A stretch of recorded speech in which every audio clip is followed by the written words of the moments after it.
El objetivo de este video es adelantar conceptos que nos servirán en la aplicación del modelo costo-volumen-utilidad. El análisis del costos nos provee información para la toma de decisiones al grado de detalle que necesitemos. Este análisis de costos forma parte de la contabilidad administrativa, por lo que su uso es interno y estratégico. Es información que no se comparte con facilidad y que nos ayuda a tomar decisiones. Algunos de los objetivos del análisis del costo son, primero, conocer márgenes. ¿A qué nivel conocer márgenes? A nivel de producto, a nivel de proceso. Ahí podemos estar enfocados al grado de detalle que nosotros queramos, porque conocer márgenes lo podemos conocer desde un estado de resultados que es generado conforme a normas de información financiera y podemos saber si estamos recuperando el costo vía el precio, si estamos recuperando los costos de distribución y de administración de esos productos, si estamos recuperando ya con la parte de financiamiento y con la parte fiscal. No necesitamos hacer todo un análisis adicional si queremos conocer el margen general de la empresa. Lo que nos ayuda en este análisis de costos es irnos producto por producto, proceso por proceso, área por área, región por región. Entonces, lo primero es conocer márgenes. Segundo, ya que tenemos asignados los costos, podemos administrarlos. Podemos decidir a qué parte del costo se le puede reducir una parte, cambiar un proceso, eficientar materias primas, etcétera, etcétera. Otra de los objetivos es que podemos, en base a ellos, establecer precios. Podemos establecer precios tomando en cuenta no solo el porcentaje de utilidad que queremos tener sobre el costo total de un producto, sino también podemos generar algunas interacciones de la oferta y demanda, si es un producto complementario o si es nuestro producto estrella, ¿no? Los volúmenes impactan aquí también los precios, pero es importante que siempre sea por arriba del costo de producción. El cuarto, que es lo que nos atañe posteriormente, es conocer el punto de equilibrio. Las empresas no están fundadas para ganar cero. El punto de equilibrio es el nivel de ventas, el nivel de ventas en unidades o en dinero, en el que la empresa ni gana ni pierde. Sin embargo, es importante conocer el punto de equilibrio y todos los empresarios debemos de conocer el punto de equilibrio porque tenemos que estar hacia arriba, lo más lejano a él, ¿no? Sí es importante saber en cuál es nuestro punto de inflexión, ¿no? Y luego podemos determinar la rentabilidad. Si nosotros conocemos los márgenes y conocemos los costos, podemos determinar la rentabilidad por línea de producto, por grupo de productos y podemos seguirnos así con todo el catálogo, secciones, simplemente modificando los precios y conociendo los costos asignados a cada producto, podemos determinar esa rentabilidad. Y última, pues podríamos generar algunas promociones, ¿no? Sabemos, si conocemos el costo de cada producto, sabemos hasta dónde podemos bajar el precio sin que perdamos para generar un nivel mayor de ventas. Esos son los objetivos generales del análisis de costos. Nos vamos a enfocar entonces a la clasificación de costos de acuerdo a su comportamiento únicamente. Hay muchas clasificaciones de costos, pero para este tema nos vamos a enfocar únicamente a la clasificación de los costos de acuerdo a su comportamiento. De acuerdo a su comportamiento existen dos clases de costos. Existen los costos fijos y los costos variables únicamente. Los costos fijos se denominan aquellos que no tienen una relación directa con el volumen de producción y venta. ¿Qué quiere decir? Que conforme vayamos vendiendo más unidades, los costos permanecen constantes. En ejemplos de ellos son algunos sueldos de personal administrativo, algunos servicios como internet, como teléfono, ¿no? Y siempre y cuando no depende de la empresa a la que te dedicas, ¿no? Por ejemplo, si tienes una escuela, los costos de salarios, por ejemplo, pues no serán un costo fijo, sino depende si tú tienes si abres más grupos, ¿no? Si tienes una universidad no una universidad, una escuela que dé cursos, pues entre más cursos tengas, más maestros necesitarás. Si tú tienes una escuela que funciona con un grupo, en un número fijo de grupos, será un costo fijo. Si tú tienes un número variable de grupos, será un costo variable. Entonces, si se eleva el costo con el volumen de producción o venta, entonces es un costo variable y estamos hablando de los costos fijos. Son aquellos que no varían en relación directa con el volumen de producción y venta. Si tenemos un gasto, por ejemplo, de electricidad y hoy pagamos 1,500 y el próximo mes 1,500 y el otro 1,600, no quiere decirme, voy a decir, bueno, es que ahí varió. Pues a lo mejor consumimos más por la etapa del año en la que estamos, en el que hay menos luz solar, pero no, si no está ligada esa energía eléctrica con el costo, con el número de unidades producidas y vendidas, sigue siendo de la misma manera un costo fijo. El comportamiento de los costos fijos, si los viéramos en una gráfica, pues los veríamos de manera constante, ¿no? En este ejemplo, la producción en unidades puede ser 100 y el costo de este ejemplo podría ser, por ejemplo, energía eléctrica, podría ser depreciación, ¿no? Sería de 1,000 a un escenario de 500 unidades producidas, 1,000 unidades producidas, 5,000 unidades producidas o 0 unidades producidas, el costo fijo se mantiene.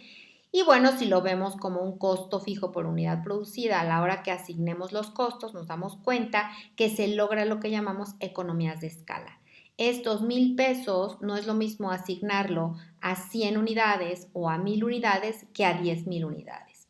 El costo fijo por unidad producida, conforme va aumentando las unidades producidas, se va diluyendo de manera unitaria. ¿Eso qué quiere decir? Que si solo hubiéramos producido 100 unidades, y el costo fijo sería de 1,000, el costo por unidad producida sería de 10 pesos si fuera energía eléctrica. Pero si produjéramos 5,000 unidades, esos 1,000 pesos que nos gastamos en energía eléctrica nos llevarían a que el impacto de ese costo por unidad sería de 20 centavos. Entonces, el gasto, la erogación, lo que pagamos en la empresa, se mantiene constante a través del tiempo y cuando hacemos el prorrateo, así se llama ese verbo de asignar costos por unidad, se va haciendo más chiquito conforme las unidades vayan incrementando. Algunos ejemplos de costos fijos son el personal administrativo, ¿sí? La renta del local o de la planta, los servicios de áreas administrativas como el agua, ¿cómo se llama? El teléfono, la electricidad, la depreciación de los equipos de cómputo podría ser, de los equipos de equipo de oficina, escritorios, sillas, etcétera, etcétera, puede ser. Toda esta depreciación, si es en línea recta, se mantiene como un costo fijo. Los sueldos del personal de producción que son indirectos, por ejemplo, el director de producción, si hay más o menos producción, él gana lo mismo. Entonces, estos son ejemplos de costos fijos. Los costos fijos se denominan tal cual sin importar su función. Aquí nos damos cuenta que tenemos algunos costos fijos que son de operación y algunos costos fijos que son de producción. Por operación me refiero a administración o venta. Luego nos vamos con los costos variables. Los costos variables son aquellos que son directamente afectables con el volumen de producción y venta. Entre más vendo y produzco, más gasto. Ejemplo de ellos son, el comportamiento, cómo se ve una gráfica de los costos variables.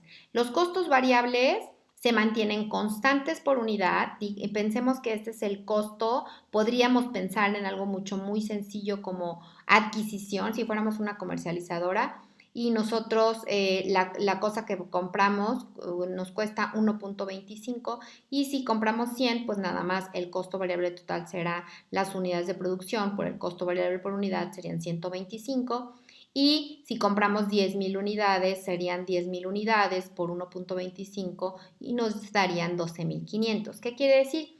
que en la medida en que nosotros nos vamos moviendo en esta línea que es el volumen, los costos que están en el eje de las Y se van a ir elevando de manera proporcional. Fíjense que aquí el costo variable por unidad se mantiene constante y el costo variable total tiene el incremento que tiene el volumen de producción en unidades.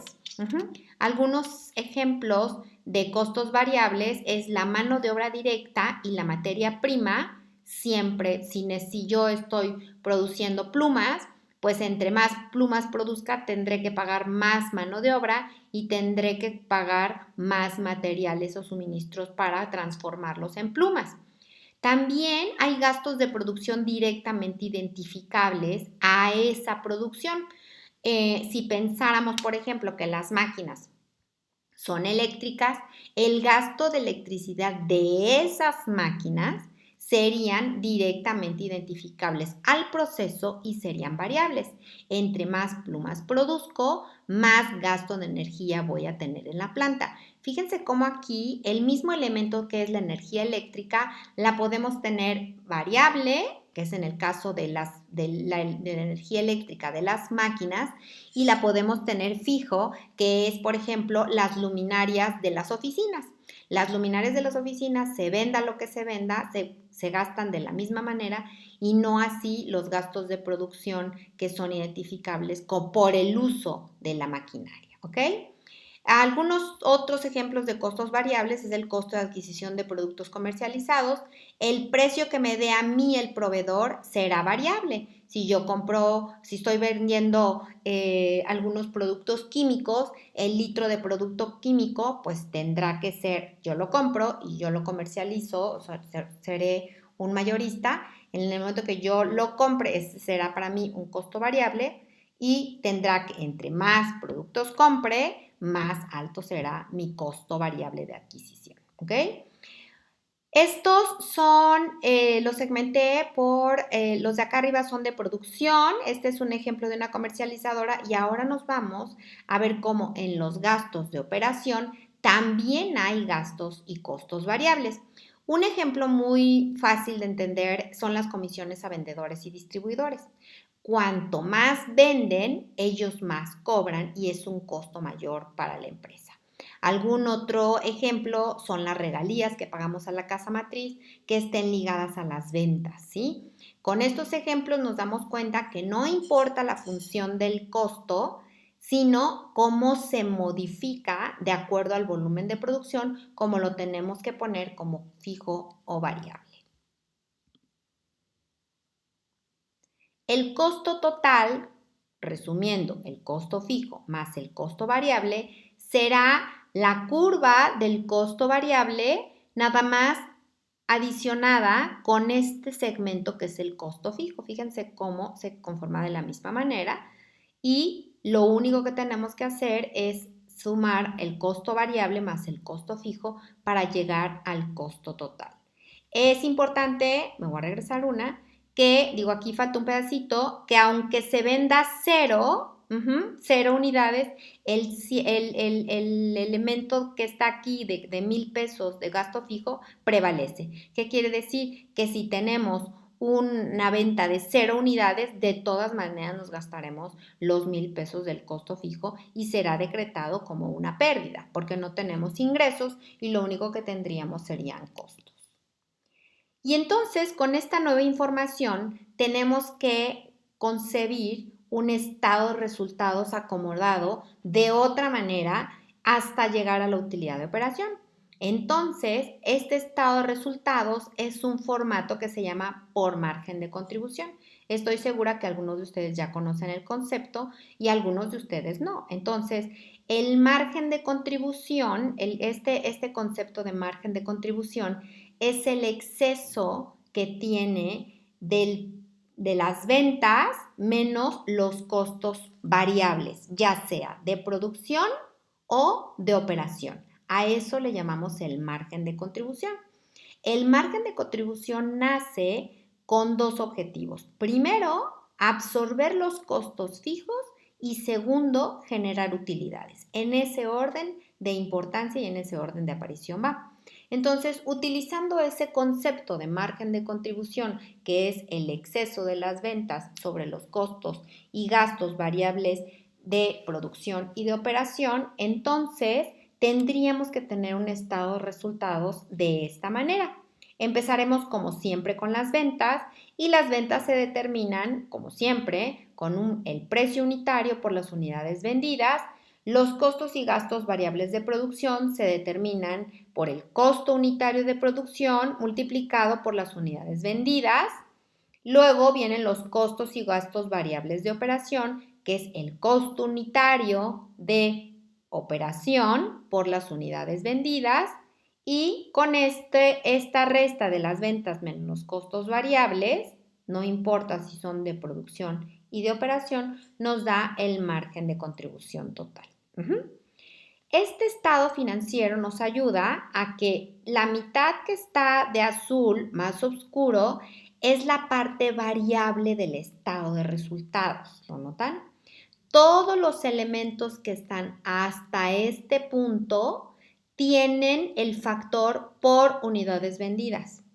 Eso nos ayuda a la toma de decisiones y eso nos ayuda a aplicar el modelo costo, volumen y utilidad. Después de tener lo que se modifica arriba con un impacto en el volumen de producción y venta, tenemos abajo lo que se mantiene constante y bueno, que son los gastos fijos de producción y que son los gastos fijos de operación. Y bueno, estos importes no varían con el nivel de venta, se mantienen constantes, entonces nuestro trabajo de administradores será en la parte superior. Normalmente los gastos fijos, tanto de producción como de operación, se consideran gastos hundidos. Esos gastos y costos hundidos son aquellos en el que no tenemos mucha capacidad de administrar, ¿sí? A lo mejor son contratos de renta a 10 años o a 5 años que como ya vienen del pasado, a lo mejor ahorita no los puedo mover. Depreciaciones de maquinaria pues no las puedo mover, ¿no? Entonces, las tomas de decisiones, este estado financiero nos ayuda a que nos enfoquemos en la parte de arriba, que es donde más tenemos espacio para tomar decisiones. Eso no quiere decir que no se puedan tomar decisiones sobre los costos fijos, simplemente son menos comunes y nos ofrecen menos ventanas de oportunidad para moverlos. Después de llegar a la resta del margen de contribución total menos los gastos fijos de producción y los gastos fijos de operación, llegamos a la utilidad de operación como en cualquier estado de resultados. Y bueno, de aquí continuamos el análisis hacia menos el costo integral de financiamiento o resultado integral de financiamiento, menos los impuestos para llegar a la utilidad neta. Este estado de resultados solamente se modifica hasta el área de utilidad de operación.